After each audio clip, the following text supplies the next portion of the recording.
Hello and welcome to my session today. I'm really excited to be talking to you about how to approach security for modern applications. As you build applications on AWS, along with being innovative and providing value to your customers also expect that their sensitive data is not leaked or security vulnerabilities do not exist in the applications that they're using. So as builders, it is really important to understand how to approach security for modern applications. My name is Sumit Patel, and I'm an enterprise solutions architect and also take a particular interest in security. What I'm sharing with you today is the same approach I take to addressing modern application security. So today, I'll start by level setting and talking about what is modern application development. We will talk about what your responsibilities are in the cloud and how to approach your security considerations. We will also apply these concepts to a sample application, embedding that knowledge for future workloads, and taking a look at modern security operations. A modern application is the combination of modern technologies, architectures, software delivery practices, and operational processes that lead teams to deliver value more quickly, frequently, consistently, and safely. These applications typically take advantage of loosely coupled, distributed technologies and focus on event-driven serverless components that allow teams to offload undifferentiated heavy lifting in order to spend more time on delivering value for their customers. A modern application also takes advantage of operational and security tooling to increase the reliability and consistency of deployments, while making it safe to deploy many times a day. The use of automation of infrastructure, security, and deployment allows the teams that own modern applications to move more quickly than if they were relying on manual processes or more significant operational management. When customers modernize, they enjoy the fullest benefits of the cloud, maximizing agility while minimizing operational load. Modern applications are characterized along 5 vectors. Firstly, architectural patterns. For example, a traditional monolithic application does everything, whereas microservices are designed and built to do one thing really well. Operational model, where you strive to be serverless and automated as possible. Developer agility, which is where you focus on how to automate and standardize. Management and governance, which is via guardrails which are generally expressed as code and delivered in automated and programmatic ways. And finally, data strategy, with modern applications that are built with decoupled data stores, each of which is part of a single microservice. Modernization, and specifically the adoption of serverless technologies, really changes how you work, and this applies to anyone who interacts with the application. With serverless, you're adopting a new application architecture triggered by events and rethinking how you store state. You're also rethinking how you operate your applications.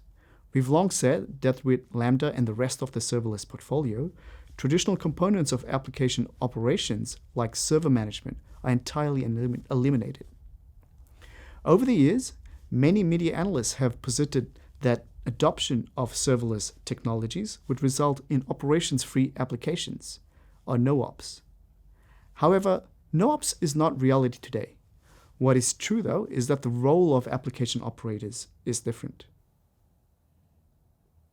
So you now know how to identify a modern application, the associated characteristics, and various use cases. Now let's focus on your area of responsibility.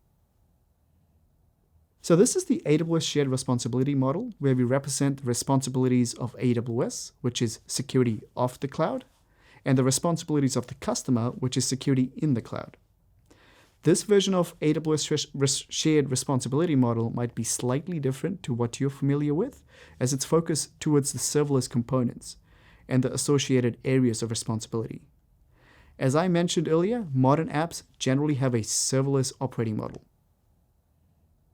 Now let's take a look at these components where AWS assumes responsibility of the serverless stack.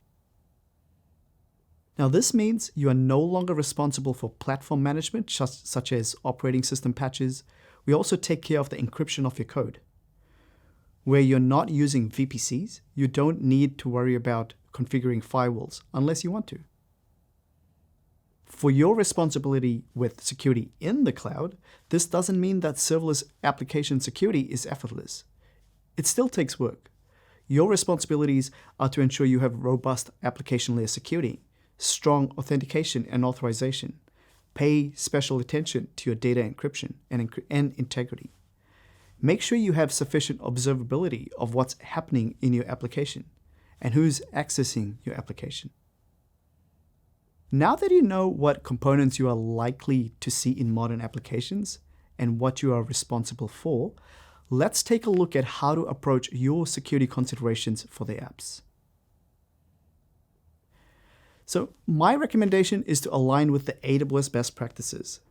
The AWS well-architected framework is the mechanism to give you the confidence that the systems you build are following best practices for the cloud. With the well-architected framework, you can learn, measure, and improve your builds for the cloud. The well-architected framework provides a set of questions and design principles across 6 pillars to give you a consistent approach when addressing your security considerations. We believe that having well-architected workloads greatly increases the likelihood of business success. Creating technology solutions is a lot like constructing a physical building. If the foundation is not solid, it may cause structural problems that undermine the integrity and function of the building.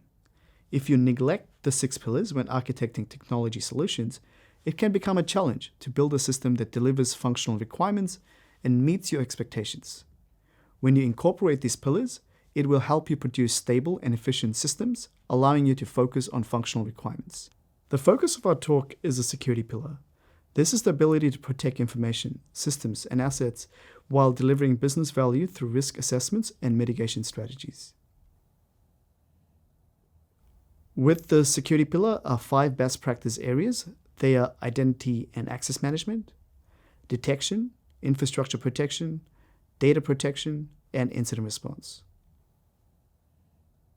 Let's take one best practice area and apply that to a sample application. So this is a basic sample application. It's serverless and microservice. We have users interacting with the application via APIs exposed with API Gateway, which is backed by AWS Lambda, serverless compute, and a NoSQL data store, which is DynamoDB. To give you an overview of how to use the well-architected framework, we are going to take the first best practice area from the security pillar, which is identity and access management, and work through each service addressing our security considerations. The first service we will look at is Amazon API Gateway. For API Gateway, there are several mechanisms for adding authentication and authorization to manage access. We've recently released support for mutual TLS authentication, IAM, and Lambda authorizers. This also covers your HTTP APIs. These options enable you to make flexible authorization decisions by providing an AWS Lambda function or leveraging AWS IAM policies to control access to your APIs without writing any code. With Lambda authorizers, you use Lambda to validate a bearer token, OAuth or SAML as examples. With resource policies, we can restrict access based on IP, VPC, or AWS account ID.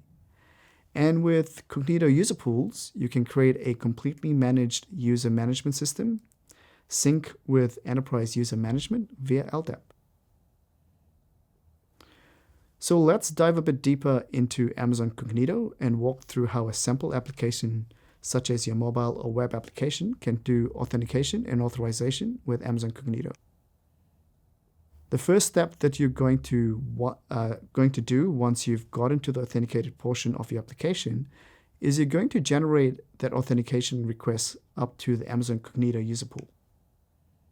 If you've chosen to use federation, again, Cognito is going to handle all those redirects to the appropriate identity provider. It's going to receive the identity provider token back into the user pool, but now instead of returning it to the application, which would mean the application would have to understand that ID token, it's going to instead return a normalized set of Cognito user pool or CUP token. And this again as a standard JSON web token. And so regardless of whether your users were native users or any of those different federated types, everybody gets normalized into one standard set of CUP tokens. And then from there, you can use those directly within the application. If you're building server APIs with things such as API Gateway or Application Load Balancer, you can simply just pass that cup token. Within an authorization header, and AWS has some neat and simple just push button type configurations that allow you to easily add authentication authorization to those backend APIs. Now, if you need to access services where you need AWS credentials, then that is where you will need to use identity pools feature of Amazon Cognito. You can actually take your Cognito user pool token, deliver that down to the identity pool, and give back what's known as an security token service or STS token. And this is a standard AWS credential that's used to essentially access any of the AWS API. So if your app needs to talk to services such as Amazon DynamoDB or S3 on the user's behalf, you can use that STS token as a means for progressing them on. Now let's take a look at Lambda. It's important to note that there are two key areas to be familiar with. First, function policies, which grant permissions to access your function. This defines what services or principals are allowed to invoke your function. Secondly, the execution role, also known as the service role. This will determine the resources your function can access. When looking at DynamoDB, you can have valid credentials to authenticate your requests, but unless you have permissions, you cannot create or access Amazon DynamoDB resources. For example, you must have permissions to create an Amazon DynamoDB table. Every AWS resource is owned by an AWS account, and permissions to create or access a resource are governed by permissions policies. An account administrator can attach permissions policies to IAM identities, that is, users, groups, and roles, and some services such as AWS Lambda. Also supports attaching permission policies to resources. When granting permissions, you decide who is getting the permissions, the resources they get permissions for, and the specific actions that you want to allow on those resources.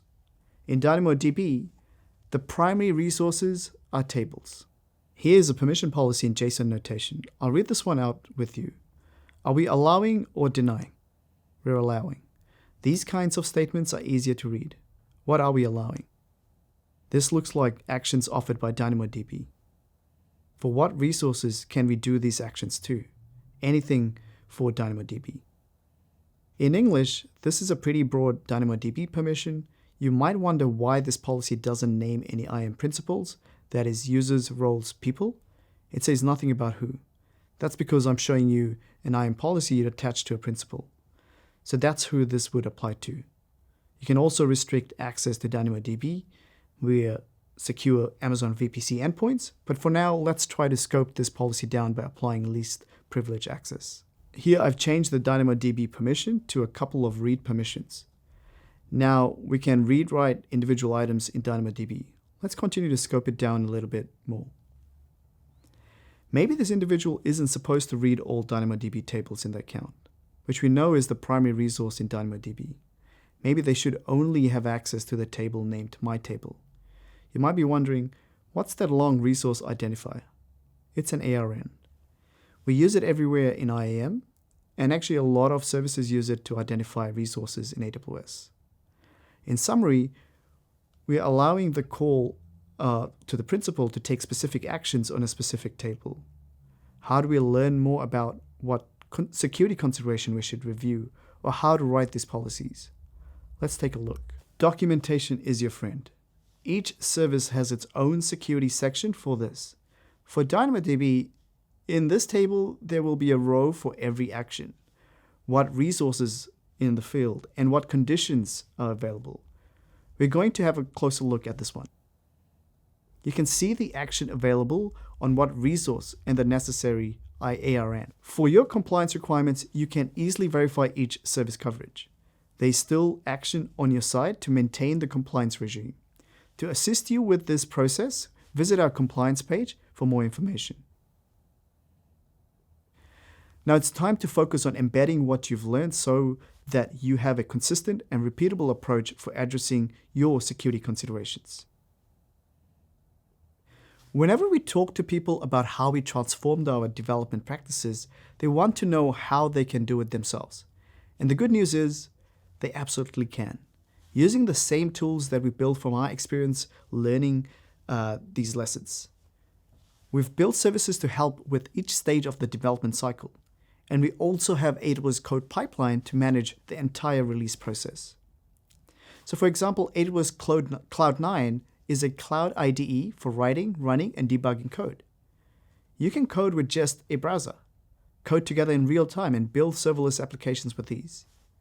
You can shorten the learning curve with AWS Cloud Development Kit, or CDK, by bringing cloud infrastructure to developers in ways they can understand by building cloud infrastructure with the languages that they already know, letting them use their existing tools and workflows. It is important in ensuring the code that your developers write are secure before they get pushed to production. Amazon Code Guru Reviewer is a service that uses program analysis and machine learning to detect potential defects that are difficult for developers to find and offers suggestions for improving your Java and Python code. You can create a code review with security analysis where Code Guru Reviewer performs a code review and also detects issues in your code that might compromise its security.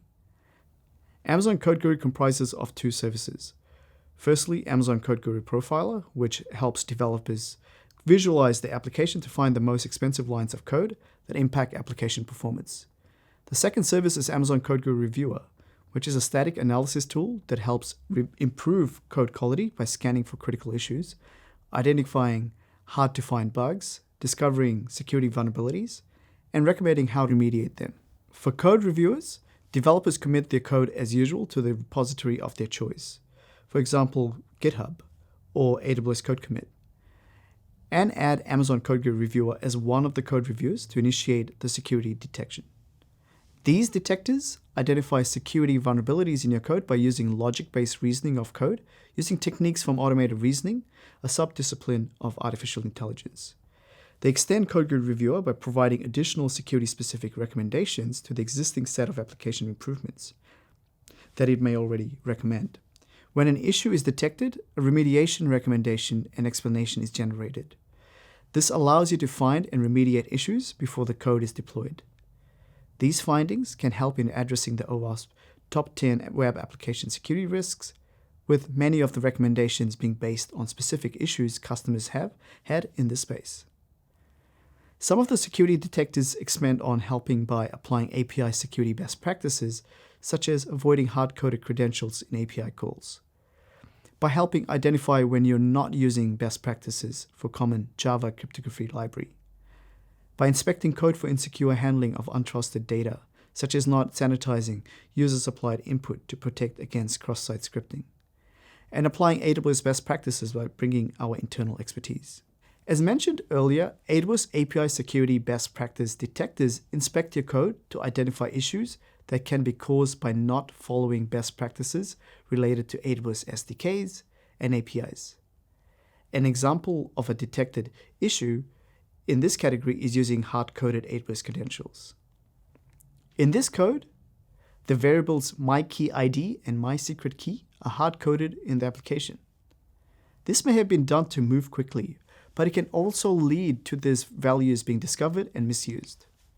In this case, Code Guru Reviewer recommends using environment variables or an AWS profile to store these values, because these can be retrieved at runtime and aren't stored inside the application.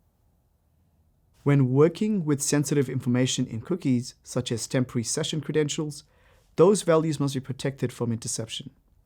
This is done by flagging the cookies as secure, which prevents them from being sent over an unsecured HTTP connection. In this code, a new cookie is created that is not marked as secure. Code Guru Reviewer notifies you that you could make a correction by adding the specific command. IT leaders also need to be able to control access to and validate the security of these software packages. Teams need a way to find up-to-date packages that have been approved. You can achieve this with AWS Code Artifact, which is an artifact repository. An artifact repository manages for you your end-to-end artifact lifecycle and supports different software package management systems. The key benefit is to manage access to and make approved packages available for use. Developers benefit from artifact repositories by knowing where to find approved packages and also the ability to easily publish and share packages they develop. AWS Code Artifact is a fully managed artifact repository service which supports NPM, Maven, and Python package formats, with more to come. AWS Code Artifact encrypts artifacts with customer-specific keys that are managed by the AWS Key Management Service, KMS. AWS Code Artifact is integrated with AWS IAM, so you can assign user or role-specific permissions to repositories. Teams can create private, project-specific repositories to keep sensitive software artifacts secure. With AWS Code Artifact, you create a domain for your organization and then the associated repositories within the domain. You can pull in the application dependencies from public artifact repositories into your created domain repositories. You now have security-approved artifacts published in the repositories for integrated security with your developers and their toolchains. Before you publish artifacts, I recommend reviewing the templates being used to verify compliance with your organization's security requirements.